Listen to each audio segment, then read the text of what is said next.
ರಾಜ್ಯ ಕಾಂಗ್ರೆಸ್ ಅಲ್ಲಿ ಇನ್ನೂ ಮುಗ್ದಿಲ್ವಾ ಕುರ್ಚಿ ರಾಜಕೀಯದ ಕಿತ್ತಾಟ. ಮಲ್ಲಿಕಾರ್ಜುನ ಖರ್ಗೆ ಅವರನ್ನ ಭೇಟಿ ಮಾಡಿದ್ದಾರೆ ಡಾಕ್ಟರ್ ಜಿ ಪರಮೇಶ್ವರ್. ದಲಿತ ಸಿಎಂ ಸ್ಥಾನಕ್ಕೆ ಕಾರ್ಡ್ ಪ್ಲೇ ಅನ್ನ ಮಾಡಿದ್ರ ಪರಮೇಶ್ವರ್ ಖರ್ಗೆ ಮುಂದೆ ಅಂತ ಹೇಳಿ ಕುತೂಹಲ ಇದೆ. ಒಂದ್ ಕಡೆ ಟೆಂಪಲ್ ರನ್ ಮಾಡಿ ದೇವರ ಮೇಲೆ ನಂಬಿಕೆ ಇಟ್ಟಿದ್ದಾರೆ. ಸಿಎಂ ಸ್ಥಾನಕ್ಕೋಸ್ಕರ ಡಿಕೆ ಶಿವಕುಮಾರ್ ಇವತ್ತು ಸಂಜೆ ಅಥವಾ ನಾಳೆ ಬೆಳಗ್ಗೆ ಅವರು ದೆಹಲಿ ಕಡೆಗೆ ಹೋಗುವಂತ ನಿರೀಕ್ಷೆಗಳಿದೆ. ಈ ಮಧ್ಯದಲ್ಲಿ ಸಿಎಂ ಬಣದ ಪ್ಲಾನ್ ಏನು? ದಲಿತ ಸಿಎಂ ಕಾರ್ಡ್ ಪ್ಲೇ ಅನ್ನ ಪರಮೇಶ್ವರ್ ಮುಖಾಂತರ ಖರ್ಗೆ ಮುಂದೆ ಮಾಡಿಸ್ತಾ ಟೀಮ್. ಸಿಎಂ ಬದಲಾದ್ರೆ ದಲಿತರು ಸಿಎಂ ಆಗಬೇಕು ಅನ್ನೋ ಒತ್ತಡ ತಂತ್ರವನ್ನ ಸಿಎಂ ಟೀಮ್ ಅನುಸರಿಸ್ತಾ ಇದೆ. ದಲಿತ ಕೋಟಾ ಬಂದ್ರೆ ಪರಮೇಶ್ವರ್ ಹೆಸರು ಪ್ರಸ್ತಾಪ ಮಾಡೋದಕ್ಕೆ ಮೊನ್ನೆ ಸತೀಶ್ ಜಾರಕಿಹೊಳಿ ಅರೇಂಜ್ ಮಾಡಿದಂತ ಡಿನ್ನರ್ ಪಾರ್ಟಿಯಲ್ಲಿ ಸಿಎಂ ಬಣ ಒಂದು ಪ್ಲಾನ್ ಅನ್ನ ಮಾಡ್ಕೊಂಡಿತ್ತು. ಪರಮೇಶ್ವರ್ ಹೆಸರು ಮುನ್ನೆಲೆಗೆ ತರಬೇಕು ಅಂತೇಳಿ ಸ್ಟ್ರಾಟಜಿ ಬೆನ್ನಲ್ಲೇ ಖರ್ಗೆಯನ್ನ ಭೇಟಿ ಮಾಡಿದ್ದಾರೆ ಡಾಕ್ಟರ್ ಜಿ ಪರಮೇಶ್ವರ್. ದೃಶ್ಯದಲ್ಲೂ ಗಮನಿಸ್ತಾ ಇದ್ದೀವಿ. ಇವತ್ತು ಮಲ್ಲಿಕಾರ್ಜುನ ಖರ್ಗೆ ಅವರನ್ನ ಪರಮೇಶ್ವರ್ ಅವರು ಭೇಟಿ ಮಾಡಿದ್ದಾರೆ. ಇಲ್ಲಿ ದಲಿತ ಸಿಎಂ ಕಾರ್ಡ್ ಅನ್ನ ಪ್ಲೇ ಮಾಡಿದ್ರ ಅಂತ ಹೇಳಿ ಕುತೂಹಲ ಇದೆ. ಈಗ ಹೈಕಮಾಂಡ್ ಕಡೆಗೆ ಬೊಟ್ಟು ಮಾಡಿ ತೋರಿಸ್ತಾ ಇದ್ರು ನಾಯಕರು. ಈ ಬೆನ್ನಲ್ಲೇ ಖರ್ಗೆ ಅವರನ್ನ ಪರಮೇಶ್ವರ್ ಅವರು ಭೇಟಿ ಮಾಡಿದ್ದಾರೆ. ಮತ್ತೆ ನಿನ್ನೆ ಖರ್ಗೆ ಅವರು ಮಾತಾಡುವಂತ ಸಂದರ್ಭದಲ್ಲಿ ಹೇಳಿದ್ರು ಹೈಕಮಾಂಡ್ ಮಟ್ಟದಲ್ಲಿ ಯಾವ್ದು ಗೊಂದಲ ಇಲ್ಲ, ಎಲ್ಲ ಇಲ್ಲಿ ಸ್ಥಳೀಯ ಮಟ್ಟದಲ್ಲೇ ನಿರ್ಮಾಣ ಆಗಿರೋದು, ಇವರೇ ಬಗೆಹರಿಸ್ಕೊಬೇಕು ಅಂತ ಹೇಳಿದ್ರು.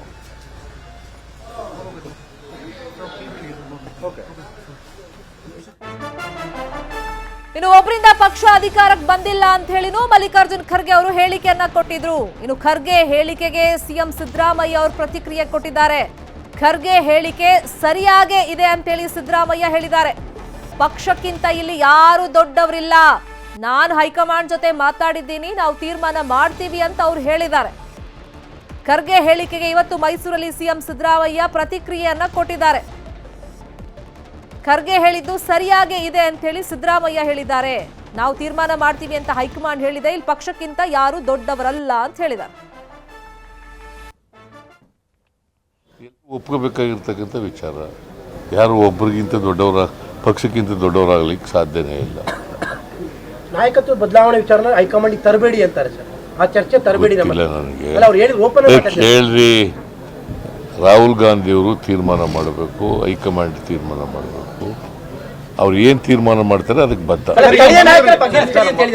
ಸ್ಥಳೀಯ ನಾಯಕರಲ್ಲೇ ಬಗೆಹರಿಸ್ಕೊಳ್ಳಿ, ನಮ್ಮ ಹತ್ರ ತರದ್ ಬೇಡ ಹೈಕಮಾಂಡ್ ಲೆವೆಲ್ಗೆ. ನೋಡ್ಯಾ, ಈಗ ನಾನು ಮಾತಾಡಿದ್ದೀನಿ ಹೈಕಮಾಂಡ್ನವ್ರ ಜೊತೆ. ಅವ್ರು ಏನು ಹೇಳಿದ್ದಾರೆ, ನಾವು ತೀರ್ಮಾನ ಮಾಡ್ತೀವಿ ಅಂತ ಹೇಳಿದ್ದಾರೆ.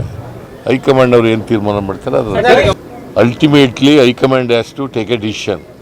ಹೈಕಮಾಂಡ್ ಏನ್ ಡಿಸಿಷನ್ ತಗೋತಿದೆ ಅದಕ್ಕೆ ಎಲ್ಲರೂ ಇದೇ ವಿಚಾರವಾಗಿ ಇನ್ನಷ್ಟು ಡೀಟೇಲ್ ಆಗಿ ಇನ್ಫಾರ್ಮೇಶನ್ ಕೊಡ್ತಾ ಹೋಗೋದಕ್ಕೆ ನೇರ ಸಂಪರ್ಕದಲ್ಲಿ ಕನೆಕ್ಟ್ ಆಗಿದ್ದಾರೆ ನಮ್ಮ political bureau reporter Krishna. Kharge ಅವರು ಹೈಕಮಾಂಡ್ ಮಟ್ಟದಲ್ಲಿ ಸಿಎಂ ಸ್ಥಾನದ ವಿಷಯವಾಗಿ ಗೊಂದಲ ಇಲ್ಲ, ಇದು ಲೋಕಲ್ ಲೆವೆಲ್ ಅಲ್ಲೇ ಸೃಷ್ಟಿಯಾಗಿದ್ದು, ಅವರೇ ಬಗೆಹರಿಸಿಕೊಳ್ಬೇಕು ಅಂತ ಹೇಳಿಕೆ ಕೊಟ್ಟ ಬೆನ್ನಲ್ಲೇ ಪರಮೇಶ್ವರ್ ಅವರು ಖರ್ಗೆ ಅವರನ್ನ ಭೇಟಿ ಆಗಿದಾರಲ್ಲ, ಏನಿದೆ ಸ್ಟ್ರಾಟಜಿ? ಶರ್ಮಿತಾ, ಎಲ್ಲೊಂದ್ ಕಡೆ ಮುಖ್ಯಮಂತ್ರಿ ಸಿದ್ದರಾಮಯ್ಯ ಬಣದವರು ಒಂದಷ್ಟು ಆಟವನ್ನ ಶುರು ಮಾಡಿದ್ದಾರೆ ಅನ್ಸುತ್ತೆ. ಆ ಕಾರಣಕ್ಕೋಸ್ಕರವಾಗಿನೇ ಪರಮೇಶ್ವರ್ ಅವರು ಎಸಿಸಿ ಅಧ್ಯಕ್ಷರಾಗಿರ್ತಕ್ಕಂಥ ಮಲ್ಲಿಕಾರ್ಜುನ್ ಖರ್ಗೆ ಅವರನ್ನ ದಿಢೀರಾಗಿ ಭೇಟಿ ಮಾಡಿ ಮಾತುಕತೆ ನಡೆಸುವಂತದ್ದು. ಪರಮೇಶ್ವರ್ ಅವರು ಮತ್ತೆ ಖರ್ಗೆ ಅವರು ಒಂದೇ ಕಮ್ಯುನಿಟಿ ನಾಯಕರಾದ್ರೂ ಕೂಡ ಈಗ ಮುಖ್ಯಮಂತ್ರಿ ಸ್ಥಾನದ ವಿಚಾರವಾಗಿ ದೊಡ್ಡ ಮಟ್ಟದ ಚರ್ಚೆ ನಡೀತಾ ಇದೆ. ಇಲ್ಲೊಂದ್ ಕಡೆ ದಲಿತ ಸಿಎಂ ಕೂಗು ಕೂಡ ಕೇಳಿ ಬರ್ತಾ ಇರುವಂತದ್ದು, ಮತ್ತೆ ಪರಮೇಶ್ವರ್ ಕೂಡ ಮುಖ್ಯಮಂತ್ರಿ ಆಗ್ಬಹುದು ಅನ್ನೋ ಚರ್ಚೆಗಳು ಕೂಡ ಕೇಳಿ ಬರ್ತಾ ಇರುವಂತದ್ದು. ಇದೆಲ್ಲದರ ನಡುವೆ ಎಸಿಸಿ ಅಧ್ಯಕ್ಷರಾಗಿರ್ತಕ್ಕಂಥ ಮಲ್ಲಿಕಾರ್ಜುನ್ ಖರ್ಗೆ ಅವರು ಏನೇ ಇದ್ರೂ ಕೂಡ ಆ ಸಮಸ್ಯೆಗಳನ್ನ ಸ್ಥಳೀಯ ಮಟ್ಟದಲ್ಲಿ ಬಗೆಹರಿಸಿಕೊಳ್ಳಿ ಅನ್ನೋ ಒಂದು ಖಡಕ್ ಸಂದೇಶವನ್ನ ಕೊಟ್ಟಿದ್ದಾರೆ. ಈ ಒಂದು ಸಂದೇಶ ಇಲ್ಲೊಂದ್ ಕಡೆ ಡಿಸಿಎಂ ಡಿಕೆ ಶಿವಕುಮಾರ್ಗೆ ದೊಡ್ಡ ಮಟ್ಟದ ಸೆಟ್ ಬ್ಯಾಕ್ ತಂದೊಡ್ಡಿದೆ ಅಂತಾನೆ ಹೇಳ್ಬಹುದು. ಈಗಾಗಲೇ ಡಿಸಿಎಂ ಡಿಕೆ ಶಿವಕುಮಾರ್ ಹೈಕಮಾಂಡ್ ನಾಯಕನ ಭೇಟಿಯನ್ನ ಮಾಡೋದ್ರ ಮುಖಾಂತರವಾಗಿ ಮುಖ್ಯಮಂತ್ರಿ ಸ್ಥಾನವನ್ನ ಪಡೆದುಕೊಳ್ಳುವಂತ ನಿಟ್ಟಿನಲ್ಲಿ ಕೂಡ ತಂತ್ರಗಾರಿಕೆಯನ್ನ ಮಾಡಿದ್ರು. ಈಗ ಎಸಿಸಿ ಅಧ್ಯಕ್ಷರಾಗಿರ್ತಕ್ಕಂಥ ಮಲ್ಲಿಕಾರ್ಜುನ್ ಖರ್ಗೆ ಅವರೇ ಈಗ ಸಂದೇಶ ಕೊಟ್ಟ ಬಳಿಕವಾಗಿ ಈಗ ಸ್ಥಳೀಯ ಮಟ್ಟದ ನಾಯಕರೇ ಬಗೆಹರಿಸಿಕೊಳ್ಬೇಕು ಅನ್ನೋ ಸಂದರ್ಭ ಬಂದಂತ ಸಂದರ್ಭದಲ್ಲಿ ಅಂತಿಮವಾಗಿ ಒಂದ್ ವೇಳೆ ಏನಾದ್ರು ಹೈಕಮಾಂಡ್ ನಾಯಕರು ಈಗ ಯಥಾಸ್ಥಿತಿಯಾಗಿ ಸಿದ್ದರಾಮಯ್ಯ ಅವರು ಮುಂದುವರಿಸುವಂತ ನಿಟ್ಟಿನಲ್ಲಿ ಹೈಕಮಾಂಡ್ ನಾಯಕರು ಒಂದು ಮನಸ್ಸನ್ನ ಮಾಡಬಹುದು ಅನ್ನೋ ವಿಶ್ವಾಸ ಮುಖ್ಯಮಂತ್ರಿ ಬಣದವರು ಇದ್ದಾರೆ. ಒಂದ್ ವೇಳೆ ಏನಾದ್ರು ಮುಖ್ಯಮಂತ್ರಿ ಸಿದ್ದರಾಮಯ್ಯ ಬದಲಾವಣೆ ಮಾಡಬೇಕು ಅಂತ ಏನಾದ್ರು ಹೈಕಮಾಂಡ್ ನಾಯಕರು ಹೇಳ್ತು ಅಂತಂದ್ರೆ ಇಲ್ಲ ಒಂದ್ ಕಡೆ ಹಿರಿಯರನ್ನ ಆಧರಿಸಿ, ಅಂದ್ರೆ ಈಗಾಗಲೇ ಪರಮೇಶ್ವರ್ ಕೂಡ ಈ ಹಿಂದೆ 8 ಬಾರಿ ಕೆಪಿಸಿಸಿ ಅಧ್ಯಕ್ಷರಾಗಿ ಕೆಲಸವನ್ನು ಕೂಡ ಮಾಡಿದ್ದಾರೆ. ಹಿರಿಯರ ಸ್ಥಾನಮಾನ ಆಧಾರದ ಮೇಲೆ ಮತ್ತೆ ದಲಿತರ ಕೊಡಬೇಕು ಅನ್ನೋ ನಿಟ್ಟಿನಲ್ಲಿ ಕೂಡ ಇಲ್ಲೊಂದ್ ಕಡೆ ಅವರಿಗೆ ಅವಕಾಶ ಮಾಡಿಕೊಡ್ಬೇಕು ಅನ್ನೋ ನಿಟ್ಟಿನಲ್ಲಿ ಕೂಡ ಮುಖ್ಯಮಂತ್ರಿ ಬಣದವರೇ ಇಲ್ಲ ಒಂದ್ ಕಡೆ ಪರಮೇಶ್ವರ್ ಅವರಿಗೆ ಮುಖ್ಯಮಂತ್ರಿ ಪದವಿಯನ್ನ ಪಡ್ಕೊಳ್ಳುವಂತದ್ದು. ಅದ್ರ ಜೊತೆಗೆ ಕೆಪಿಸಿಸಿ ಅಧ್ಯಕ್ಷವನ್ನು ಕೂಡ ಸತೀಶ್ ಜಾರಕಿಹೊಳಿಗೆ ಪಡೆದುಕೊಳ್ಳುವಂತ ನಿಟ್ಟಿನಲ್ಲಿ ಇಲ್ಲ ಒಂದ್ ಕಡೆ ತಂತ್ರಗಾರಿಕೆ ಪ್ರಸ್ತಾಪವನ್ನ ಈಗಾಗಲೇ ಸಿದ್ದರಾಮಯ್ಯ ಬಣದವರು ಮಾಡಿದ್ದಾರೆ. ಆ ಕಾರಣಕ್ಕೋಸ್ಕರವಾಗಿಯೇ ಇವತ್ತು ಪರಮೇಶ್ವರ್ ಅವರು ಎಸಿಸಿ ಅಧ್ಯಕ್ಷ ಆಗಿರತಕ್ಕಂಥ ಮಲ್ಲಿಕಾರ್ಜುನ್ ಖರ್ಗೆ ಅವರನ್ನ ಭೇಟಿ ಮಾಡೋದ್ರ ಮುಖಾಂತರವಾಗಿ ನಾನು ಕೂಡ ಮುಖ್ಯಮಂತ್ರಿ ಸ್ಥಾನದ ಆಕಾಂಕ್ಷಿ, ಒಂದ್ ವೇಳೆ ಏನಾದ್ರೂ ಹೈಕಮಾಂಡ್ ನಾಯಕರು ಮಂಜನ್ನ ಮಾಡ್ತು ಅಂದ್ರೆ ನಮಗೂ ಕೂಡ ಅವಕಾಶ ಮಾಡಿಕೊಡ್ಬೇಕು ಅನ್ನೋ ಒಂದು ಮನವಿಯನ್ನ ಮಾಡ್ಕೊಂಡಿದ್ದಾರೆ ಅಂತದ್ದು. ಅದಕ್ಕೆ ಸಕಾರಾತ್ಮಕವಾಗಿ ಎಲ್ಲ ಒಂದ್ ಕಡೆ ಎಸಿಸಿ ಅಧ್ಯಕ್ಷ ಆಗಿರತಕ್ಕಂಥ ಮಲ್ಲಿಕಾರ್ಜುನ್ ಖರ್ಗೆ ಅವರು ಕೂಡ ಸ್ಪಂದಿಸಿದ್ದಾರೆ ಅನ್ನೋದು ಕೂಡ ಹೇಳಲಾಗ್ತಾ ಇದೆ. ಯಾಕಂದ್ರೆ ಖರ್ಗೆ ಅವರು ಕೂಡ ದಲಿತ ಸಮುದಾಯ ನಾಯಕರು ಮತ್ತೆ ಪರಮೇಶ್ವರ್ ಅವರಿಗೂ ಕೂಡ ಅತ್ಯಂತ ಹತ್ತಿರ ಬಲವಾದ ನಾಯಕರು ಮತ್ತೆ ಒಂದೇ ಕುಟುಂಬಸ್ಥರು ಅನ್ನೋ ಮಾತನ್ನ ಪರಮೇಶ್ವರ್ ಕೂಡ ಹೇಳಿದ್ದಾರೆ. ಹೀಗಾಗಿ ಎಲ್ಲೊಂದ್ ಕಡೆ ಈ ಒಂದು ಬೆಳವಣಿಗೆಯಿಂದಾಗಿ ಬರುವಂತ ದಿನಗಳಲ್ಲಿ ಡಿಸಿಎಂ ಡಿ ಕೆ ಶಿವಕುಮಾರ್ ಅವರ ಆಸೆಗೂ ಕೂಡ ದೊಡ್ಡ ಮಟ್ಟದಲ್ಲಿ ತಣ್ಣೀರು ಎರಚುವಂತ ಸಾಧ್ಯತೆ ಇದೆ ಅನ್ನೋದ್ರ ಬಗ್ಗೆ ಕೂಡ ಹೇಳಲಾಗ್ತಾ ಇದೆ. ಯಾಕಂದ್ರೆ ಈಗಾಗಲೇ ಮುಖ್ಯಮಂತ್ರಿ ಸಿದ್ದರಾಮಯ್ಯ ಕೂಡ ಮೈಸೂರಲ್ಲಿ ಹೇಳಿದ್ದಾರೆ, ಏನೇ ಇದ್ರೂ ಕೂಡ ಹೈಕಮಾಂಡ್ ನಾಯಕರ ತೀರ್ಮಾನಕ್ಕೆ ಬದ್ಧ ಅನ್ನುವಂಥದ್ದು. ಮತ್ತೆ ಇನ್ನೊಂದು ಹೇಳಿಕೆಯನ್ನು ಕೊಟ್ಟಿದ್ದಾರೆ, ರಾಹುಲ್ ಗಾಂಧಿ ಅವರು ತೀರ್ಮಾನ ಮಾಡಬೇಕು ಅನ್ನುವಂಥದ್ದು. ಇನ್ನೂ ಕೂಡ ಸಿದ್ದರಾಮಯ್ಯ ಅವರು ಅದೇ ಮನಸ್ಥಿತಿಯಲ್ಲಿ ಇದ್ದಾರೆ, ರಾಹುಲ್ ಗಾಂಧಿ ಅವರು ನನ್ನ ಪರವಾಗಿದ್ದಾರೆ, ಹೈಕಮಾಂಡ್ ನನ್ನ ಪರವಾಗಿದ್ದಾರೆ ಅನ್ನುವಂಥದ್ದು.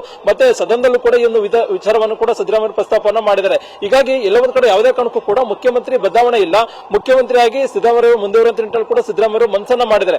ಒಂದ್ ವೇಳೆ ಏನಾದ್ರು ಹೈಕಮಾಂಡ್ ನಾಯಕರು ಏನಾದ್ರು ಚೇಂಜ್ ಮಾಡಬೇಕು ಅಂತ ಸಂದರ್ಭ ಬಂತು ಅಂದ್ರೆ ಪರಮೇಶ್ವರ್ ಅವರಿಗೆ ಅವಕಾಶ ಮಾಡಿಕೊಡ್ಬೇಕು ಅನ್ನೋ ನಿಟ್ಟಿನಲ್ಲಿ ಕೂಡ ಸಿದ್ದರಾಮಯ್ಯ ಅವರು ಬಣದ ತಂತ್ರಗಾರಿಕೆಯನ್ನ ಮಾಡಿದ್ದಾರೆ. ಅದಕ್ಕೆ ಪೂರಕವಾಗಿಯೇ ಇವತ್ತು ಪರಮೇಶ್ವರ್ ಅವರು ಎಸಿಸಿ ಅಧ್ಯಕ್ಷ ಆಗಿರತಕ್ಕಂಥ ಮಲ್ಲಿಕಾರ್ಜುನ್ ಖರ್ಗೆ ಅವರನ್ನ ಭೇಟಿ ಮಾಡುವಂತದ್ದು ಅನ್ನುವಂಥದ್ದು ಹೇಳಲಾಗ್ತಾ ಇರುವಂತದ್ದು ಕಾಂಗ್ರೆಸ್ ವಲಯದಲ್ಲಿ. ಶರ್ಮಿತಾ, ಕೃಷ್ಣ, ಈಗ ಗೊಂದಲ ಅನ್ನೋದು ಸ್ಥಳೀಯ ನಾಯಕರೇ ಇಲ್ಲೇ ಬಗೆಹರಿಸಿಕೊಳ್ಬೇಕು ಅಂತ ಹೇಳಿ ಖರ್ಗೆ ಅವರು ಹೇಳಿರೋದ್ರಿಂದ ಹೈಕಮಾಂಡ್ ಎಂಟ್ರಿ ಆಗದೆ ಈ ಸಮಸ್ಯೆ ಬಗೆಹರಿಯುತ್ತಾ ಅನ್ನೋದು ಒಂದು ಪ್ರಶ್ನೆ. ಆದ್ರೆ ಮತ್ತೊಂದು ಕಡೆ ನೀವು ಹೇಳ್ದಂಗೆ ದಲಿತ ಸಿಎಂ ವಿಷಯ ಮುನ್ನೆಲೆಗೆ ಬಂದಂತ ಸಂದರ್ಭದಲ್ಲಿ ಹಿಂದೆ ರಾಜಣ್ಣನು ಹೇಳಿದ್ರು, ಪರಮೇಶ್ವರ್ ಅವರ ಲೆಕ್ಕ ಚುಕ್ತ ಆಗಬೇಕಲ್ಲ, ಅವ್ರು ಮಾಡಿದಂತ ಕೂಲಿಗೆ ಬೆಲೆ ಸಿಗಬೇಕಲ್ಲ ಅಂತಾನು ಹೇಳಿದ್ರು. ಈ ನಿಟ್ಟಲ್ಲಿ ಈಗ ಪಕ್ಷ ಸಂಘಟನೆ ಇಲ್ಲಿ ವ್ಯಕ್ತಿ ಮುಖ್ಯ ಅಲ್ಲ, ಪಕ್ಷ ಮುಖ್ಯ ಅಂತ ಖರ್ಗೆ ಅವರು ಯಾರಿಗೆ ಹೇಳಿದಂಗಾದ್ರೆ ಈ ಮೆಸೇಜ್ ಯಾರಿಗೆ ಕೊಟ್ರು? ಶರ್ಮಿತಾ, ಈಗ ರಾಜ್ಯ ಕಾಂಗ್ರೆಸ್ ನಲ್ಲಿ ನಡೀತಿರುವಂತಹ ಒಂದು ಆಂತರಿಕ ಗೊಂದಲದ ಬಗ್ಗೆ ಎಲ್ಲೊಂದ್ ಕಡೆ ಖರ್ಗೆ ಅವರು ಬೇಸರಗೊಂಡಿದ್ದಾರೆ. ಮತ್ತೆ ಪದೇ ಪದೇ ಡಿಸಿಎಂ ಡಿ ಕೆ ಶಿವಕುಮಾರ್ ಪರೋಕ್ಷವಾಗಿ ಪಕ್ಷಕ್ಕೆ ನಾನು ಶ್ರಮ ಪಟ್ಟಿದ್ದೇನೆ ಅನ್ನುವಂಥ ಸಂದೇಶವನ್ನ ಅವರ ಆಪ್ತ ಬಣದ ಶಾಸಕರು ಕೂಡ ಹೇಳ್ತಾ ಇದ್ದಾರೆ. ಮತ್ತೆ ಡಿಸಿಎಂ ಡಿ ಕೆ ಶಿವಕುಮಾರ್ ಕೂಡ ಪರೋಕ್ಷವಾಗಿ ಒಂದಷ್ಟು ಮಾಧ್ಯಮಗಳಿಗೆ ಹೇಳಿಕೆಯನ್ನು ಕೊಟ್ಟಂತ ಸಂದರ್ಭದಲ್ಲಿ ಕೂಡ ಖರ್ಗೆ ಅವರು ಗಮನಿಸಿದ್ದಾರೆ. ಎಲ್ಲೋ ಒಂದ್ ಕಡೆ ಈಗ ಖರ್ಗೆ ಅವರು ಡಿಸಿಎಂ ಡಿ ಕೆ ಶಿವಕುಮಾರ್ ಅವರಿಗೆ ಕೊಟ್ಟಿದ್ದಾರೆ ಅನ್ನುವಂಥದ್ದು ಕೂಡ ಮೇಲ್ನೋಟಕ್ಕೆ ಕಂಡು ಬರ್ತಾ ಇದ್ರು ಕೂಡ ಅದೇ ಡಿಸಿಎಂ ಡಿ ಕೆ ಶಿವಕುಮಾರ್ ಜೊತೆಗೆ ಖರ್ಗೆ ಅವರು ಕೂಡ ಚೆನ್ನಾಗಿದ್ದಾರೆ, ಯಾವುದೇ ಕಾರಣಕ್ಕೂ ಕೂಡ ರಬ್ಬಾಗಬಾರದು ಅನ್ನೋ ಕಾರಣಕ್ಕೋಸ್ಕರವಾಗಿ ಎಚ್ಚರಿಕೆ ನಡೆಯನ್ನ ಖರ್ಗೆ ಅವರು ತೋರಿದ್ರು. ಯಾವಾಗ ರಾಜ್ಯ ಕಾಂಗ್ರೆಸ್ ನಲ್ಲಿ ದೊಡ್ಡ ಮಟ್ಟದಲ್ಲಿ ಸಮಸ್ಯೆಗಳು ಉದ್ಭವ ಆದಂತಹ ಸಂದರ್ಭದಲ್ಲಿ ಅದನ್ನ ಶಮನಗೊಳಿಸಬೇಕು ಅನ್ನೋ ನಿಟ್ಟಿನಲ್ಲಿ ಸ್ಥಳೀಯ ಮಟ್ಟದ ನಾಯಕರ ಬಗೆಹರಿಸಿಕೊಳ್ಳುವ ಮಾತನ್ನ ಖರ್ಗೆ ಅವರು ಕೊಟ್ಟಂತ ಸಂದರ್ಭದಲ್ಲಿ ಡಿಸಿಎಂ ಡಿ ಕೆ ಶಿವಕುಮಾರ್ ನಡೆ ಏನಿರುತ್ತೆ ಅಂತ ಕೂಡ ಈಗಾಗಲೇ ಸಾಕಷ್ಟು ಕುತೂಹಲಕ್ಕೆ ಎಡೆ ಮಾಡಿಕೊಟ್ಟಿದೆ. ಮತ್ತೊಂದು ಕಡೆ ಈಗಾಗಲೇ ಖರ್ಗೆ ಅವರ ಮಾತನ್ನ ಮುಖ್ಯಮಂತ್ರಿ ಸಿದ್ದರಾಮಯ್ಯ ಬಣದ ಶಾಸಕರೆಲ್ಲರೂ ಕೂಡ ಸ್ವಾಗತವನ್ನ ಮಾಡಿರುವಂತದ್ದು. ಈಗಾಗಲೇ ಕೆ ಎನ್ ರಾಜಣ್ಣವರು ಕೂಡ ಪರಮೇಶ್ವರ್ ಅವರ ವಿಚಾರವಾಗಿ ಪರಮೇಶ್ವರ್ ಪರವಾಗಿ ಬ್ಯಾಟಿಂಗ್ ಅನ್ನ ಮಾಡಿದ್ದಾರೆ. ಮತ್ತೆ ಪರಮೇಶ್ವರ್ ಕೂಡ ಕೊಡಬೇಕು, ಅವಕಾಶ ಮಾಡಿಕೊಡ್ಬೇಕು ಅನ್ನುವಂಥದ್ದು. ಮತ್ತೆ ಪರಮೇಶ್ವರ್ ಕೂಡ ಡಿಸಿಎಂ ಡಿ ಕೆ ಶಿವಕುಮಾರ್ಗೆ ಸೀನಿಯರ್ ನಾಯಕರು ಅಂತ ಹೇಳ್ಬೋದು. ಅವ್ರ ಜೊತೆಗೆ ಕೆಪಿಸಿಸಿ ಅಧ್ಯಕ್ಷ ಸ್ಥಾನದಲ್ಲಿ 8 ವರ್ಷಗಳ ಕಾಲ ಕೆಲಸವನ್ನ ಮಾಡಿದಂತರು. ಅವರ ನೇತೃತ್ವದಲ್ಲಿ ಪಕ್ಷ ಅಧಿಕಾರಕ್ಕೆ ಬಂದಿತ್ತು. ಅದರ ಕಾರಣಾಂತರವಾಗಿ okay, fine, thank you Krishna ಈ ಕ್ಷಣದ ಮಾಹಿತಿಗೆ.